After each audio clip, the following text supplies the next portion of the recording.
ഒരു മിനിറ്റിൽ നേടാം ഒരു മാർക്ക്. 5820 എന്തു കൂട്ടിയാൽ തുക 18 കൊണ്ട് നിശേഷം ഹരിക്കപ്പെടും?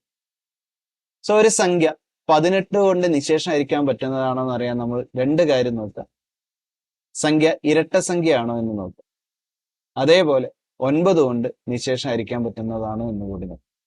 2 കൊണ്ട് 9 കൊണ്ട് നിശേഷം ഹരിക്കാൻ പറ്റുന്ന സംഖ്യയാണെങ്കിൽ 18 കൊണ്ട് നിശേഷം ഹരിക്കാൻ പറ്റുന്നതായിരിക്കും. നമുക്കിവിടെ ഓപ്ഷൻ വെച്ച് നോക്കാം. ഞാൻ ആദ്യത്തെ ഓപ്ഷൻ എടുത്തു. അത് 5820 കൂട്ടി. അപ്പൊ നമുക്ക് എന്ത് കിട്ടുന്നു? 5832. ഇനി അവസാനത്തെ അക്കം 2 ആയതുകൊണ്ട് നമുക്ക് ഉറപ്പിക്കാം ഈ സംഖ്യ 2 കൊണ്ട് നിശേഷം ഹരിക്കാൻ കഴിയുന്നതാണ്. നമ്മുടെ ആദ്യത്തെ കണ്ടീഷൻ ഓക്കെയാണ്.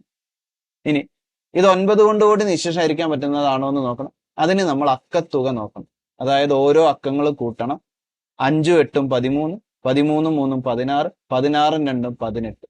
18 1 8 കൂട്ടുമ്പോൾ അക്കത്തുക നമുക്ക് 9 എന്ന് എഴുതും.